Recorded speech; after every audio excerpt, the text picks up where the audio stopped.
తెలంగాణలో ఆర్టీసీ కార్మికుల సమ్మె ఉధృత రూపాన్ని దాలుస్తోంది. వరంగల్ జిల్లా నర్సంపేటలో ఆర్టీసీ డ్రైవర్ శంకర్ గౌడ్ ఆత్మహత్యాయత్నం చేశారు. ఆయన 2 రోజులుగా ఈ సమ్మెలో పాల్గొంటున్నారు. ప్రభుత్వ వైఖరిని తప్పుబట్టారు. నర్సంపేట డిపో ముందు పెట్రోల్ పోసుకొని నిప్పు పెట్టుకున్నాడు. ఇది గమనించిన తోటి సిబ్బంది మంటలను ఆర్పారు. తీవ్ర గాయాల పాలైన శంకర్ గౌడ్ ను హాస్పిటల్ కు తరలించారు.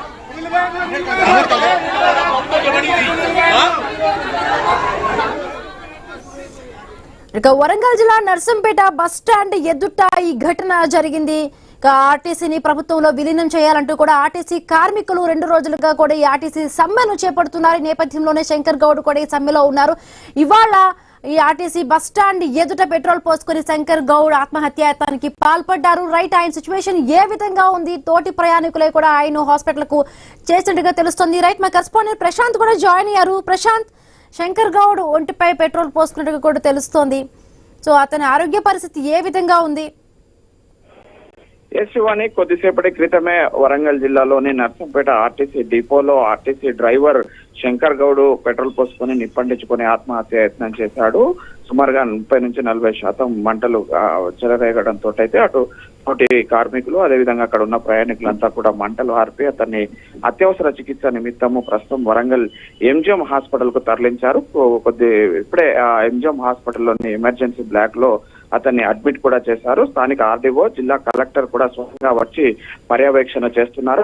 అతనికి అత్యవసర చికిత్సను అయితే అందించేందుకు ప్రభుత్వం కూడా పూనుకుంది. అటు ఆ కేబినెట్ సమావేశంలో కూడా ఈ యొక్క శంకర్ గౌడ్ ఆత్మహత్య యత్నానికి సంబంధించి తీవ్రమైన చర్చ సాగినట్లు కూడా తెలుస్తుంది. ఇటు బ్రేకింగ్ నడపడంతో అయితే మీడియా ద్వారా తెలుసుకున్నటువంటి కేబినెట్ లో కూడా శంకర్ గౌడ్ ఆత్మహత్య పైన అటు కేబినెట్ లో కూడా చర్చ సాగుతున్నట్లు తెలుస్తుంది. మరోవైపు అటు శంకర్ గౌడ్ గత 2 రోజులుగా జరుగుతున్న పరిణామాలు, ప్రభుత్వంతో చర్చలు విఫలం కావడము, సమ్మెబాట పట్టడము, 2 రోజులుగా సమ్మెలో ఉన్నప్పటికీ కూడా ప్రభుత్వం చెల్లించకపోవడం, అదేవిధంగా ఇంకా కార్మికుల డిమాండ్లు నెరవేర్చకపోవడం కాగా కార్మికుల పైన కవ్వింపు చర్యలకు దిగుతూ ప్రైవేటు అర్హత లేని డ్రైవర్లను తీసుకొచ్చి బస్సులను నడిపించి వాళ్ళ కళ్ళ ముందటే ఈ యొక్క ఒంటెదు పోకడలు పోవడంతో అయితే ప్రభుత్వం యొక్క వైఖరిని జీర్ణించుకోలేని ఆర్టీసీ డ్రైవర్ శంకర్ గౌడ్ ఈ యొక్క ఆత్మహత్య యత్నానికి పాల్పడ్డట్లయితే మనకు తెలుస్తుంది. ప్రస్తుతానికి ఈ యొక్క డ్రైవర్ ను నర్సంపేట నుంచి ప్రత్యేక అంబులెన్స్ లో ఇక్కడికి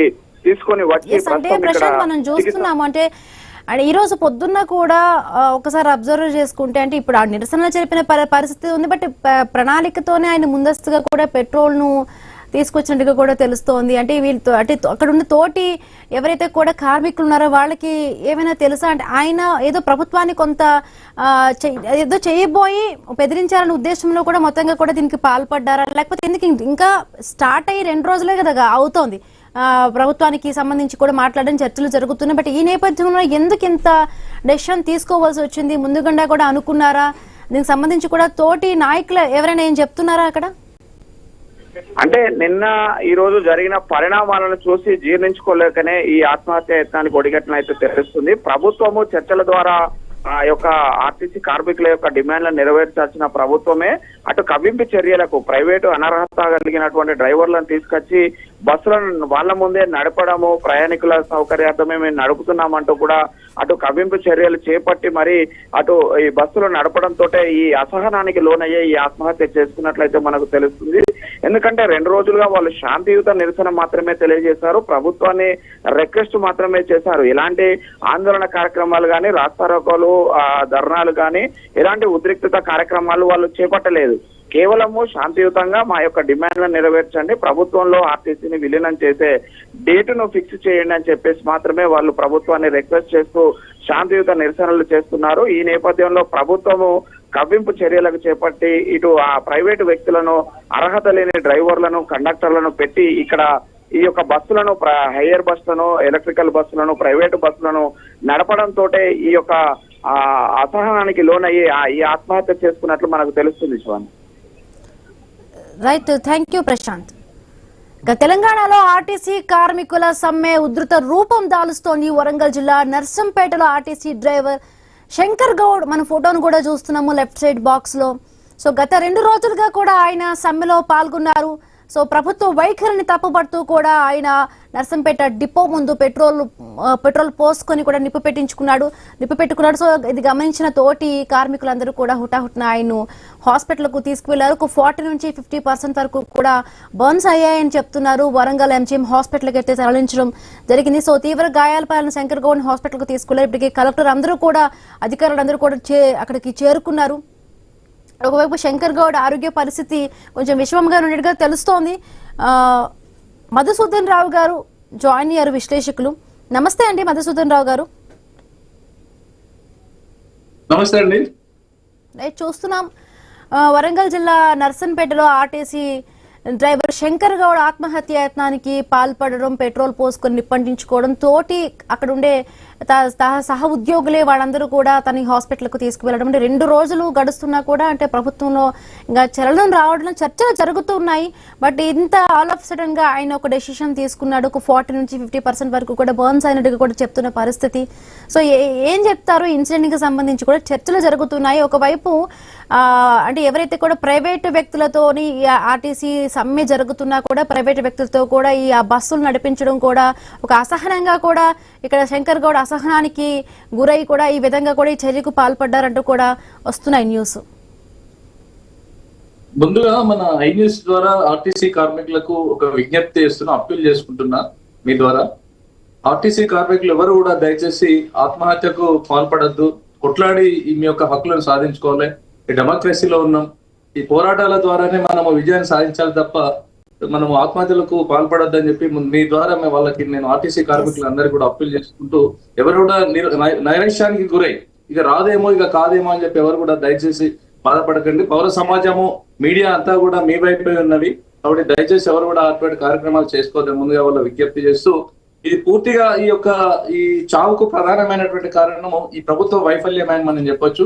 ఎన్నో రోజుల నుంచి కూడా గత 2.5 సంవత్సరాల నుంచి ఆర్టీసీ కార్మికులు మాకు రావాల్సినటువంటి పిఆర్సి 2021లో సవరణ చేసి 30% ఫిట్మెంట్ తోటి మాకు పిఆర్సి ఇవ్వాలని చెప్పి వాళ్ళు కొట్లాడుతుండ్రు.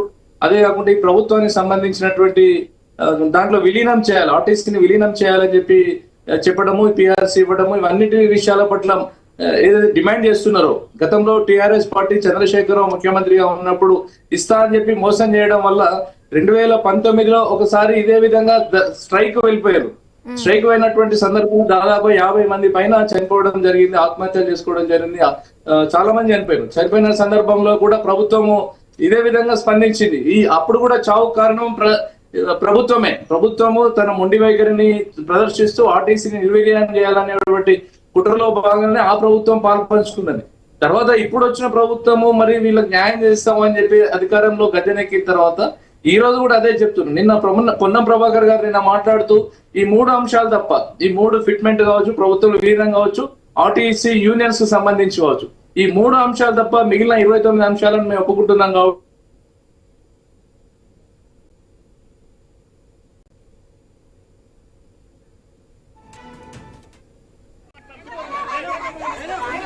తెలంగాణలో ఆర్టీసీ కార్మికుల సమ్మె ఉధృత రూపం దాలుస్తోంది. వరంగల్ జిల్లా నర్సంపేటలో ఆర్టీసీ డ్రైవర్ శంకర్ గౌడ్ ఆత్మహత్య యత్నానికి పాల్పడ్డారు. ఆయన 2 రోజులుగా కూడా సమ్మెలో పాల్గొన్నారు.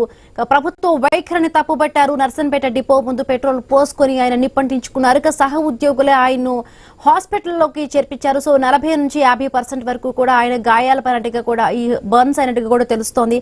సో ఒకటే రిక్వెస్ట్ చేస్తున్నాం ఐ న్యూస్ వేదికగా కూడా, ఈ ఆర్టీసీ డ్రైవర్లు కానీ కార్మికులు ఎవ్వరూ కూడా అసౌకర్యానికి కానీ అసహనానికి గురయ్యి ఇలాంటి చర్యలకు పాల్పడవద్దు అంటూ కూడా ఐ న్యూస్ ఛానల్ కూడా విజ్ఞప్తి చేస్తోంది. సో ఇంతమంది ప్రతిరోజు కూడా మమ్మల్ని గమ్యస్థానాలకి చేర్చే ఆర్టీసీ డ్రైవర్లకు ఎప్పుడు కూడా ఒకటే విజ్ఞప్తి చేస్తున్నాము, మేమందరం కూడా మీకు సపోర్ట్ గా మీడియా తరపున అందరూ కూడా సపోర్ట్ గా నిలుస్తాం. బట్ మీరు తీసుకునే ఈ ఒక్క డెసిషన్ వల్ల చాలా వరకు కూడా మీ కుటుంబం అక్కడ ఆధారపడి ఉంటుంది.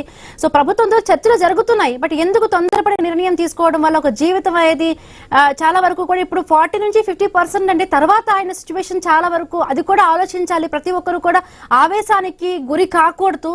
చర్చలు జరుగుతున్న సామరస్యంగానే ప్రతిదీ కూడా కొట్లాడి గెలుచుకోవాలి, అంతేకాని అధైర్యపడకూడదు, ఆవేశానికి లోను కాకూడదు.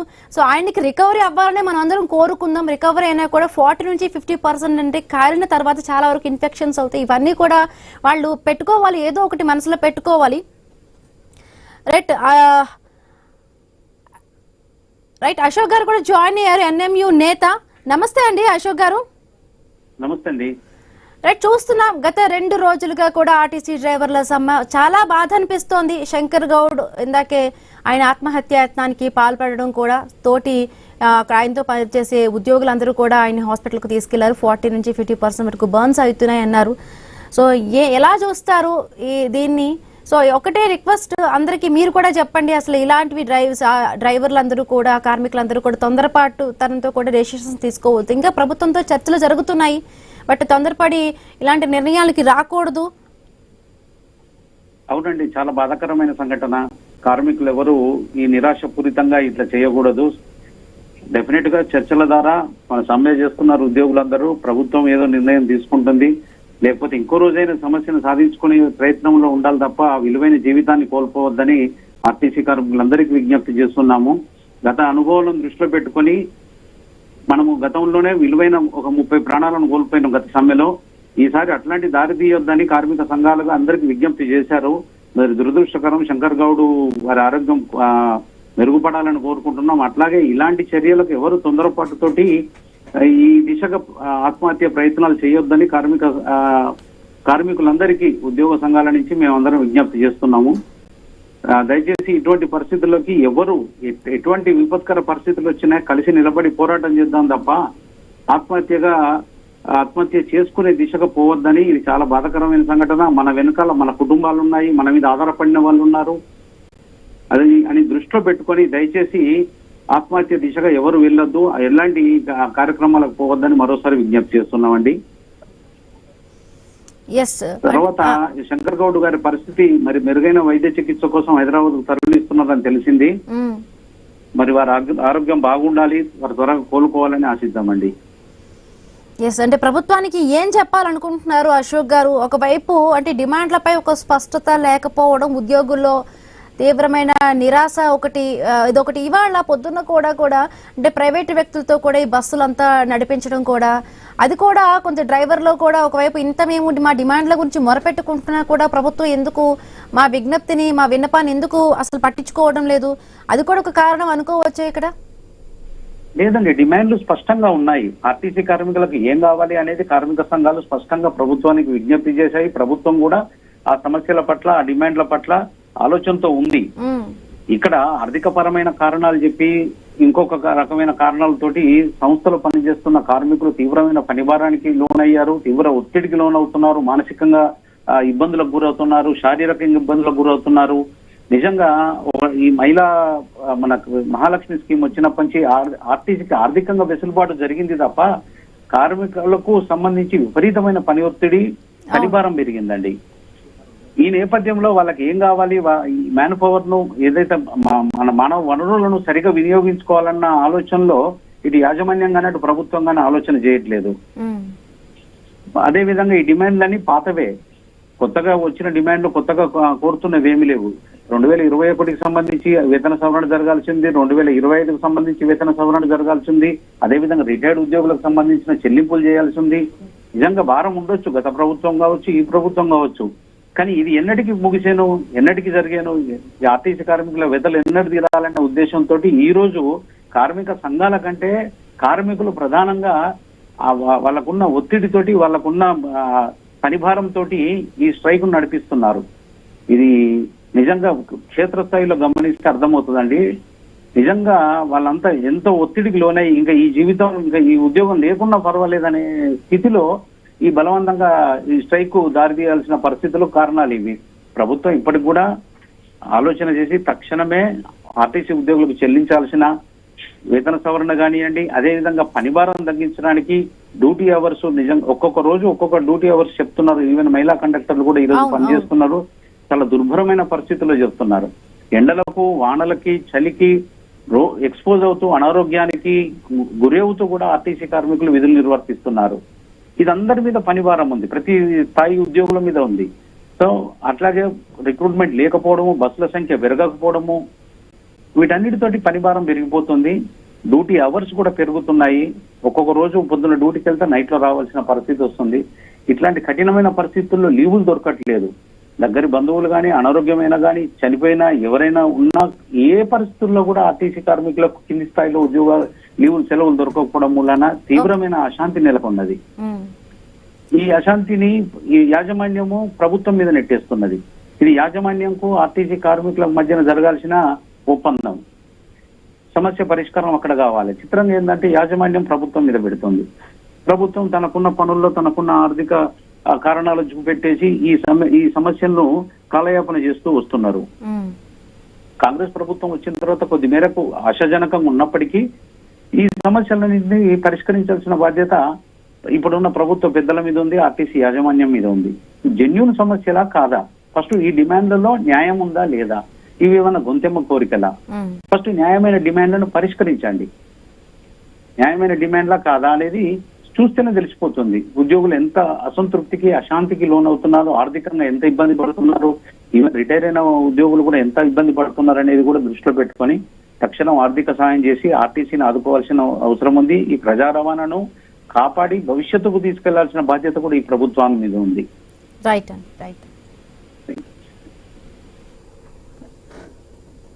తెలంగాణలో ఆర్టీసీ కార్మికుల సమ్మె ఉధృత రూపం దాలుస్తోంది. వరంగల్ జిల్లా నర్సంపేటలో ఆర్టీసీ డ్రైవర్ శంకర్ గౌడ్ ఆత్మహత్య యత్నానికి పాల్పడ్డారు. తోటి సహ ఉద్యోగుల ఆయన్ను వరంగల్ ఎంజీఎం హాస్పిటల్కు తరలించిన పరిస్థితి.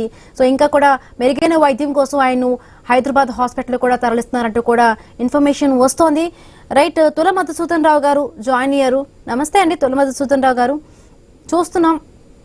నమస్తే. నమస్తే. రైట్, అంటే మొత్తంగా కూడా డిమాండ్లు ఒకవైపు కూడా పెట్టారట ఆర్టీసీ కార్మికుల నుంచి. ప్రభుత్వంతో చర్చలు జరుగుతున్నాయి. బట్ రెండో రోజు చర్చల్లోనే ఈ విధమైన నిర్ణయం తీసుకున్నారు శంకర్ గౌడ్.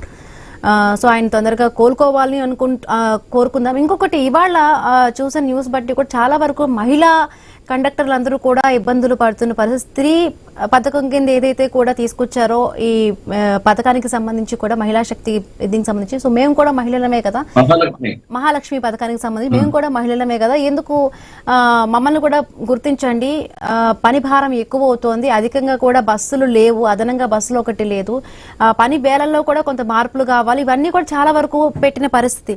సో ఇప్పటికైనా కూడా అంటే ఇది ఆయన ఒక అసంతృప్తికి లోనై అసహనానికి లోనై కూడా ఒక నిర్ణయం తీసుకున్నట్టుగా కూడా తెలుస్తోంది. ఇంత జరుగుతున్నా కూడా ఇప్పుడు ఆర్టీసీ వాళ్ళు కోరికలు కూడా వాళ్ళు కరెక్ట్ గానే, మేము మాకు సంబంధించి కూడా 36 డిమాండ్లకు సంబంధించి కొన్ని డిమాండ్లు ఒకటి ఉంది, ప్రభుత్వంలో విలీనంకి సంబంధించి కొన్ని 4-5 డిమాండ్లు మిగిలిపోయినట్టుగా ఉన్నాయి. సో దీనికి ఏం చేయాలి? ప్రభుత్వం ఇప్పటికైనా కొంచెం మాట్లాడాలంటారా? ముందుకు ఇప్పుడు ఇంకా ఇలాంటి ఇబ్బందులు, ఇలాంటి ఇబ్బందికర పరిస్థితులు ఈ రోజుతో ఆగాలి. అయితే ఇక్కడ ప్రధానంగా ప్రభుత్వానికి కార్మికుల పట్ల చిత్తశుద్ధి లేదు. వీళ్ళ సంక్షేమం గాని వీళ్ళ జీవితాల మీద ప్రేమ లేదు. కేవలము ఆర్టీసీకి సంబంధించినటువంటి ఆస్తులు, ఆర్టీసీ ద్వారా వచ్చేటువంటి ఇన్కమ్ సోర్సెస్ ఏవైతే ఉన్నాయో వాటి మీదనే ప్రభుత్వానికి ప్రత్యేకమైన శ్రద్ధ ఉన్నట్టుగా కనపడుతూ ఉన్నది. ప్రధానంగా ఈ యొక్క ఈవీ బస్సులు, ఎలక్ట్రికల్ బస్సెస్ ఏవైతే ఉన్నాయో కేంద్ర ప్రభుత్వము 2018లో ప్రవేశపెట్టింది. అవి 30% సబ్సిడీ మీద ఇస్తుంది. ఆ బస్సులని వాళ్ళ కార్మికులు ఏమంటుందంటే, ఈ యొక్క హైదరాబాద్ లో తిరిగేటువంటి బస్సులు డీజిల్ బస్సెస్ తీసుకొచ్చి ఈ ఎలక్ట్రికల్ బస్సులు తీసుకొస్తున్నారు. ఇవాళ టౌన్లలో కూడా పంపిస్తున్నటువంటి సందర్భంలో వాటిని ఇవాళ ఆర్టీసీ కొనాలి అంటుంది. ఆర్టీసీ గతంలో జిహెచ్ఎంసీ కూడా లోన్లు ఇచ్చినటువంటి పరిస్థితి ఉన్నది. ఆర్టీసీ దగ్గర విపరీతమైనటువంటి ఆస్తులు ఉన్నాయి. ఈ ఆర్టీసీకి సంబంధించిన ఆస్తులను కుదబెట్టి ఇవాళ ప్రభుత్వం కోట్ల రూపాయలు అప్పు తీసుకొస్తుంది. కానీ వాళ్ళ ఆర్టీసీ బాగుపడటానికి, ఆర్టీసీ ఈ యొక్క కార్మికుల జీవితాలు బాగుపడటానికి వాళ్ళకు పిఆర్సీ ఇవ్వండి, 30% ఫిట్మెంట్ ఇవ్వండి అంటే ఇవ్వడానికి ఏమో ధైర్యం వస్తలేదు. ఇవాళ దాదాపు 70% వరకు బస్సులు వచ్చేసినాయి, ప్రైవేట్ బస్సెస్ వచ్చినాయని చెప్పి ఒక వార్త ఉన్నది. ఇవాళ ప్రైవేట్ ఎంప్లాయీస్ విపరీతంగా కాంట్రాక్ట్ ఎంప్లాయీస్ పెరిగారు. వీళ్ళ రాత్రి నిన్న మంత్రి గారు మాట్లాడుతూ ఎక్కడ కూడా ఎలక్ట్రికల్ బస్సు వచ్చిన దగ్గర మేము మన ఉద్యోగం తగ్గలేదు ఎవరికి కూడా అని అంటారు. కానీ వాళ్ళు ఎలక్ట్రికల్ బస్సులు నడిపే వాళ్ళంతా ఎవరు? అంతా ప్రైవేట్ వాళ్ళే. అంటే ప్రైవేట్ వాళ్ళని కూడా పర్మనెంట్ చేసిన అయిపో, వాళ్ళకు కూడా పర్మనెంట్ లేదు, అంతా ప్రైవేట్ వాళ్ళు. ఉద్యోగ భద్రత లేదు. ఇవాళ మహిళా కండక్టర్లు కావచ్చు, మగవాళ్ళు కావచ్చు, ఈ ఒక కండక్టర్ బస్ ఎక్కిన తర్వాత మళ్ళీ తిరిగి ఇంటికి అదే ఉద్యోగంతో నేను ఉద్యోగంలో ఉన్నా లేదా అని చెప్పి ఇట్లా గిచ్చుకునే పరిస్థితి. అంటే ఇంటికి పోయిన తర్వాత ఎక్కడన్నా చిన్న పొరపాటు వచ్చినా కూడా ఇవాళ ఆయన ఇంటికి నోటీస్ రావడం రేపంచి ఉద్యోగానికి రాకు. ఇది అడ్డ మీద కూలీల బ్రతుకులు ఎట్లా తయారైనాయో అడ్డ కూలీల కంటే అధ్వానంగా ఇవాళ ఆర్టీసీ డ్రైవర్ల కండక్టర్ల పరిస్థితులు దయనీయమైనటువంటి పరిస్థితి ఉన్నది. ఇవాళ ప్రభుత్వానికి సంబంధించినటువంటి మిగిలిన డిపార్ట్మెంట్లలో రెవెన్యూ డిపార్ట్మెంట్ కావచ్చు, ఈ రిజిస్ట్రేషన్ స్టాంప్స్ రిజిస్ట్రేషన్ డిపార్ట్మెంట్ కావచ్చు, ఈ చాలా డిపార్ట్మెంట్లలో రోజు ఒక ఏసీబీ కేసు దొరుకుతూ ఉంటది. ఏసీబీ కేసులు అయితేనే ఉంటాయి. మళ్ళీ ఒక 6 నెలల తర్వాత కోర్టు నుంచి అనుమతులు తెచ్చుకుంటూ మళ్ళీ ఉద్యోగాలు చేస్తారు. భయంకరంగా అంటే వీళ్ళని అసలు వీళ్ళు అసలు ప్రజల కిందనే ఒక బానిసలుగా ట్రీట్ చేస్తారు. వీళ్ళని బానిసలుగా ట్రీట్ చేసి వీళ్ళు ఒకవేళ చిన్న పొరపాటు చేస్తే కనీసం ఉద్యోగాలకు కూడా సంవత్సరాల తరబడి ఉద్యోగాల కోసం డిపోల ముందు డిపో మేనేజర్ దగ్గర తిరుగుతా ఉన్నటువంటి పరిస్థితి ఉన్నది. ఇవన్నిటిని కూడా వాళ్ళ సమస్యలు ఏవైతే ఉన్నాయో వాళ్ళ ప్రత్యేకమైన సమస్యలు, ఈ మహిళలకు సంబంధించిన సమస్యలు, ఉద్యోగ భద్రతకు సంబంధించినవి, ఈ ఫిట్మెంట్ కు సంబంధించినవి, ఎలక్ట్రికల్ బస్సులకు సంబంధించినవి, ఆర్టీసీ ఆస్తులకు సంబంధించినవి, ఈ అన్ని విషయాల పట్ల మాట్లాడడానికి గతంలో యూనియన్లు ఉండేటివి. ఆ యూనియన్లకు ఎలక్టెడ్ పర్సన్ ఎలక్టెడ్ యూనియన్ సంఘం ఏదైతే ఉంటుందో ఆ సంఘమేమో ప్రభుత్వంతో మాట్లాడే అవకాశం ఉండే. అయితే కుట్ర చేసి ఈ సంఘం మీద కుట్ర చేసి గత ప్రభుత్వము ఈ సంఘాలను అన్నిటి కూడా రద్దు చేసిన అసలు యూనియన్లే ఉండద్దు అని చెప్పి మొత్తాన్ని సంఘాలను నిర్వీర్యం చేశారు.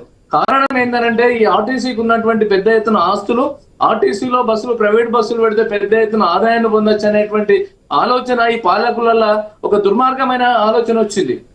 అంటే వ్యక్తిగతంగా వాళ్ళు ఆదాయం పెంచుకునేటువంటి ఆదాయ వనరుల కేంద్రంగా ఇవాళ ఆర్టీసీ తయారైంది. కాబట్టి ఈ ఆర్టీసీని ఒక కార్పొరేషన్ లా ఉంచి ఎప్పుడో నిజాం కాలంలో తయారైన బస్సులు ఇంకా ఇంతవరకు నడవాలా, ఈ దేశంలోనే నెంబర్ 1 ఉన్నటువంటి ఆర్టీసీ ఎందుకు, దీని ద్వారా మనం ఇన్కమ్ సోర్సెస్ పెంచుకోవాలనే ఆలోచనలో ఇవాళ పాలకుల చిత్తశుద్ధి అట్లా ఉన్నది. కాబట్టి ఇవాళ ఆర్టీసీని నిర్వీర్యం చేయడానికి ప్రధానమైనటువంటి కారణం వాళ్ళు అక్రమ సంపాదన పొందడానికి ఇవాళ యూనియన్లు వద్దంటా ఉన్నారు. ఇవాళ పొన్న ప్రభాకర్ గారు కూడా ఈ యూనియన్ కి సంబంధించి పిఆర్సీకి సంబంధించి ఇవాళ ప్రభుత్వంలో విలీనం చేసే దాని విషయానికి సంబంధించి 3 అంశాలు తప్ప మిగిలిన ఒప్పుకుంటా అంటారు. మిగిలిన ఎట్లా ఒప్పుకుంటారు? ఎలక్ట్రికల్ బస్సులను రేపంచి రద్దు చేస్తారా? ధైర్యం ఉందా వాళ్ళకి? ఎలక్ట్రికల్ బస్సులకు ఇవాళ ఆర్టీసీ బస్ స్టాండ్లలో వాళ్ళకు స్థానం ఇవ్వద్దు, వాళ్ళకు ల్యాండ్ ఇవ్వద్దు అని చెప్పి వాళ్ళ కార్మికులు ప్రధానమైన డిమాండ్ పెట్టిండ్రు. ప్రైవేట్ వాడు బస్సు తెచ్చుకుంటాడు, మళ్ళీ ఇక్కడ వచ్చి కరెంట్ ఛార్జింగ్ పెడతారు, వాడు సపరేట్ వారికి స్థలం కేటాయిస్తారు, అంత మనమే ఇస్తాం. వాడికి 30% సెంట్రల్ గవర్నమెంట్ సబ్సిడీ ఇస్తుంది, 30% సెంట్రల్ గవర్నమెంట్ సబ్సిడీ ఉందా, 70% బ్యాంకులు లోన్ ఇస్తాయి. ఆ బ్యాంకుల లోన్ ప్రజలే పైసలే.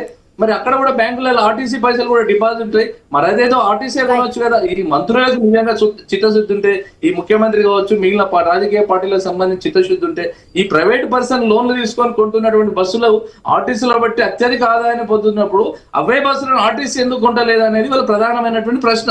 ఇవాళ ఆర్టీసీ వాళ్ళు కొంటే ఒక 2 డ్రైవర్లు, ఒక 2 కండక్టర్లకు ఉపాధి దొరుకుతుంది, ఒక 4 మెకానిక్లకు ఉపాధి దొరుకుతుంది. ఇట్లా ఈ రాష్ట్రంలో ఉన్నటువంటి ఎంప్లాయ్మెంట్ కూడా మనకు ఒక తువ్వ చూపిన వాళ్ళమైతే ఇవాళ గవర్నమెంట్ ఏంటి? సర్వీస్ చేయాలి. ఈ సర్వీస్ మీదనే ఉపాధి చూపిస్తా ఉండాలి ప్రజలకి. అంటే ప్రజలలో ఉన్నటువంటి నిరుద్యోగాన్ని పారదోలుతూ ప్రభుత్వ రంగాన్ని బతికిస్తూ ఈ సేవా రంగాన్ని ప్రభుత్వం కంట్రోల్లో పెట్టుకుంటూ నడిపించాల్సినటువంటి పరిస్థితి. ఇవాళ ఇవన్నీ అడిగిన కారణంగా ఇవాళ గతంలో కూడా మనము అప్పుడు చంద్రశేఖరరావు గారి పీరియడ్ లో 50 మంది పైన చనిపోయారు. ఇవాళ మొదటి ఆత్మహత్య ప్రయత్నం జరిగింది. అంటే ఈ రాష్ట్రంలో ఏది జరగాలన్నా ఒక ఆత్మహత్య జరిగితేనే ప్రభుత్వం కదలికగలుగుతుంది. ఆనాడు తెలంగాణ ఉద్యమంలో కూడా శ్రీకాంతాచారి పెట్రోల్ పోసుకున్న తర్వాతనే ఉద్యమం తెలుగిన తర్వాత 1200 మంది చనిపోయిన తర్వాతనే ఈ రాష్ట్రం సాకారమైంది. అంటే ఇక్కడ ఏది జరగాలన్నా ఆత్మహత్యలు చేసుకోవాలనే ఒక రీతిని, దీన్ని ఒక రివాజ్ గా తీసుకొచ్చినాయి ఇవాళ ఈ పాలకులు. ఈ పాలకులు నిజంగా చిత్తశుద్ధి.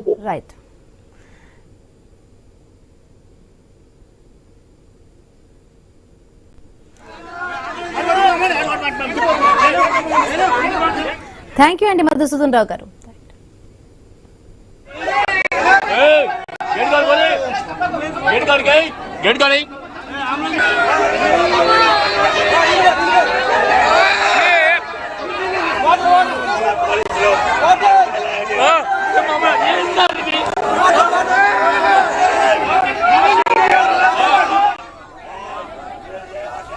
తెలంగాణలో ఆర్టీసీ కార్మికుల సమ్మె ఉధృత రూపం దాలుస్తోంది. వరంగల్ జిల్లా నర్సంపేటలో ఆర్టీసీ డ్రైవర్ శంకర్ గౌడ్ ఆత్మహత్య యత్నం చేశారు.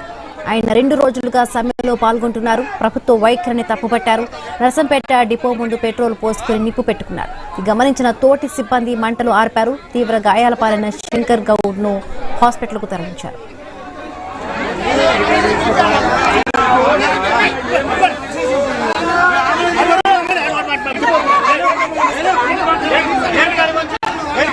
गेट कॉल बोली गेट कॉल बोली गेट कॉल बोली गेट कॉल गई गेट कॉल